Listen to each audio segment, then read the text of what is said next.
அனைவருக்கும் வணக்கம். இன்று உங்களிடத்தில் நான் பேசக்கூடிய வன உயிரினம் புலிகள். புலிகள் நம் நாட்டினுடைய தேசிய விலங்கு. புலிகளை ஏன் நம் நாட்டினுடைய தேசிய விலங்காக அறிவித்தோம்? அதை ஏன் கொண்டாடி வருகின்றோம்? 1973 நம்முடைய நாட்டினுடைய தேசிய விலங்காக புலிகளை அறிவித்தோம். அவர் அறிவிக்கப்பட பல்வேறு காரணங்கள் உண்டு. பொதுவாக புலிகள் நம்முடைய கலாச்சாரத்தோடும் நம்முடைய பண்பாட்டோடும் ஒன்றிணைந்த ஒரு உயிரினம். அது மட்டுமில்லாமல் புலிகளிடத்தில் இருக்கக்கூடிய அதனுடைய சக்தி, அதனுடைய வலிமை, அதனுடைய சுறுசுறுப்பு இவையும் ஒரு காரணம். உங்களிடத்தில் இன்னொரு கேள்வி அதெல்லாம், சிங்கங்கள் நம் நாட்டில் இருக்கின்ற பொழுது ஏன் புலிகளை நம்முடைய தேசிய விலங்காக அறிவித்தோம் என்று. பொதுவாக சிங்கங்கள் இந்தியாவினுடைய குஜராத் மாநிலத்திலே கிர் காடுகள் மட்டுமே உள்ளன. ஆனால் புலிகள் இந்தியாவிலே ஏறக்குறைய 17 மாநிலங்களே உண்டு. அதனால் புலிகளை நம்முடைய தேசிய விலங்காக அறிவிக்க இதுவும் ஒரு காரணம். இந்தியாவில் இருப்பதை போல உலக நாடுகளிலே 13 நாடுகளில் மட்டுமே புலிகள் உண்டு. அந்த 13 நாடுகள் என்னவென்றால் Russia, China, Indonesia, Cambodia, Bhutan, Nepal இது போன்ற நாடுகளில் மட்டும்தான் புலிகள் இருக்கின்றன. அவர் உலகம் முழுவதும் இருக்கக்கூடிய புலிகளிலே 80% இந்தியாவில் தான் உள்ளன. இதுவும் நம் பெருமைப்படக்கூடிய ஒரு விஷயம். மேலும் சில நாடுகளிலே புலிகள் மட்டும் இருக்கும், சில நாடுகளிலே சிங்கங்கள் மட்டும் இருக்கும். ஆனால் இந்தியாவில் மட்டும் சிங்கங்களும் உண்டு, புலிகளும் உண்டு. உண்மையிலுமே நாம் பெருமைப்படக்கூடிய ஒரு விஷயம். அடுத்ததாக நம் இந்தியாவில் பார்க்கக்கூடிய அந்த புலிகள் ஒன்றுதான் இருக்கின்றதா? புலிகளிலே எத்தனை வகைகள் இருக்கின்றது பார்த்தால் புலிகளிலே 6 வகைகள் உண்டு. நம் இந்தியாவில் நம்மிடத்தில் இருக்கக்கூடிய இந்த புலிகள் ராயல் பெங்கால் டைகர் என்று சொல்வார்கள். பொதுவாக மேற்கு வங்காளத்தினுடைய சுந்தரவன காடுகளிலே இருக்கக்கூடிய அந்த புலி வங்கப்புலி என்று சொல்வார்கள். அதைத்தான் நம்ம ராயல் பெங்கால் டைகர் என்று சொல்கின்றோம். அதே போல Sumatran tiger, Siberian tiger, Indo Chinese tiger, Malayan tiger, South China tiger இது போன்ற 6 வகையான புலியின் வகைகள் உள்ளது. நம்முடைய நாட்டிலே இருக்கக்கூடிய புலிகளானது ராயல் பெங்கால் டைகர்.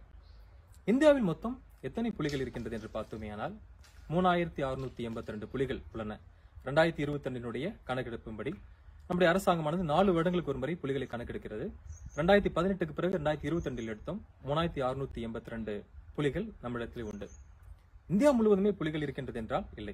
இந்தியாவிலே ஒரு 17 மாநிலங்கள் மட்டுமே புலிகளை கொண்டுள்ளது.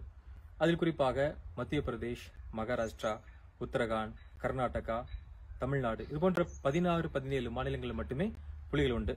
புலிகளுடைய எண்ணிக்கையிலே நம்ம தமிழகமானது 5வது இடத்தில் இருக்கிறது என்று கூறலாம். இந்த புலிகளை பாதுகாக்க இந்தியா முழுவதும் நாம் என்ன செய்கின்றோம்? இந்த புலிகள் காப்பகங்கள் வனத்துறையினால் அமைக்கப்பட்டு புலிகள் பாதுகாக்கப்பட்டு வருகின்றது. இந்தியா முழுவதுமே ஏறக்குறைய 54 புலிகள் காப்பகங்கள் உள்ளன. நம்முடைய தமிழ்நாட்டிலே 5 புலிகள் காப்பகங்கள் உள்ளன. அதில் சத்தியமங்கலம், முதுமலை, களக்காடு முன்னந்துறை, ஆனமலை, ஸ்ரீவில்லிபுத்தூர் மேகமலை புலிகள் காப்பகம். இந்த 5 காப்பகங்கள் தான் தமிழகத்திலே உள்ளன.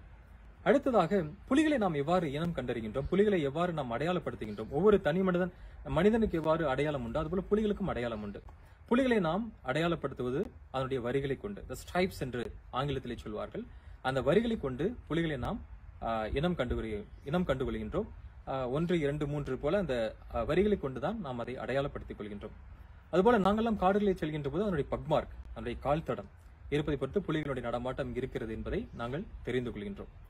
இந்த புலிகள் இவ்வாறு இருக்கின்ற நேரத்தில் புலிகளுடைய அதனுடைய ஆயுட்காலம் ஏறக்குறைய 12 - 15 ஆண்டுகள் சொல்லலாம். காடுகளிலே வாழக்கூடிய புலிகள், ஜூ போன்ற இடங்களிலே வாழக்கூடிய புலிகள் 20 வருடங்களுக்கு மேலாக உள்ளன. ஆனால் காடுகளிலே வாழக்கூடிய புலிகளுடைய ஆயுட்காலம் 12 - 15 வருடங்கள் என்று சொல்லலாம். பொதுவாக ஒரு புலிகள் குட்டி போடுகின்ற பொழுது 3 முதல் 5 குட்டிகள் கூட போடலாம். அதில் பாதி குட்டிகள் தான் உயிருடன் பெரிய நிலைக்கு செல்கின்றன. மீதி குட்டிகள் இறப்பதற்கான வாய்ப்புகள் மிகவும் அதிகமாக இருக்கின்றன. மேலுமாக அந்த புலிகளானது 2 வருடம் வரைக்கும் மட்டுமே தன்னுடைய குட்டிகளை தன்னுடன் வைத்துக் கொள்ளும். 2 வருடம் கழித்த பிறகு குட்டிகளானது தன் தாயை விட்டு பிரிந்து செல்கின்றன.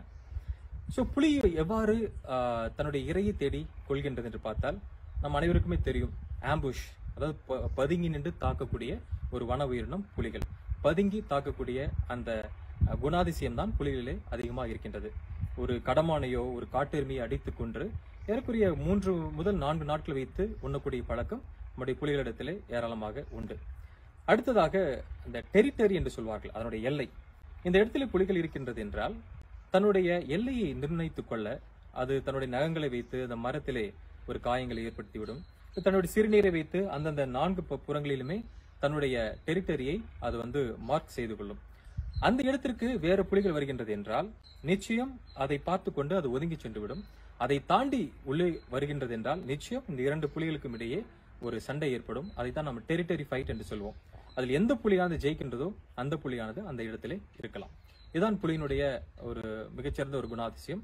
புலிகளுக்கு மிக அழகான ஒரு கண் பார்வை, மிக பிரசித்தி பெற்ற கண் பார்வை உண்டு. அதனுடைய ஸ்மெல்லிங் கெப்பாசிட்டி சொல்லக்கூடிய நுகர்க்கூடிய திறன் யானைகள் மற்ற உயிரினங்களோட சற்றே குறைவாக இருந்தாலும் அதன் கண் பார்வையை வைத்து அதிகமாக பயணிக்கக்கூடிய ஒரு உயிரினம் என்றால் புலிகளை சொல்லலாம். அடுத்ததாக புலிகளை பற்றி ஏராளமான விஷயங்கள் பேச இருக்கின்றது. இறுதியாக புலிகளை நாம் ஏன் பாதுகாக்க வேண்டும் என்று நாம் கேட்போமேயானால், புலிகள் இருந்தால்தான் காட்டிலே புலிகளே இல்லை என்றால் அந்த இடத்துல தாவர உண்ணிகள் அதிகமாக இருக்கும். இப்ப மான்கள் அதிகமாக பெருகிவிடும். மான்கள் அதிகமாக பெருகிவிட்டால் அந்த இடத்தில் இருக்கக்கூடிய சிறிய சிறிய அதாவது மரங்களாக உருவாகக்கூடிய சிறிய செடிகள் எல்லாத்தையுமே மான்கள் அழித்து விடும் என்பதால் அந்த இடத்தில் காடுகளே உருவாகாது. ஆக புலிகள் இருக்கின்ற பொழுதுதான் அந்த சிறிய செடிகளானது மரங்களாக உருவாகின்றது. மரங்கள் இருக்கின்றதால் மழை பெய்கின்றது. மழை பெய்கின்ற பொழுது ஆறுகள் உருவாகின்றது. ஆக மனிதகுலம் சிறப்பாக இருக்க வேண்டும் என்றால் காடுகளிலே புலிகள் இருக்க வேண்டும். ஆக புலிகளை பாதுகாக்க, நம் தேசிய விலங்கை பாதுகாக்க வனத்துறையோடு மக்களும் இணைந்து செயல்பட வேண்டும். நன்றி.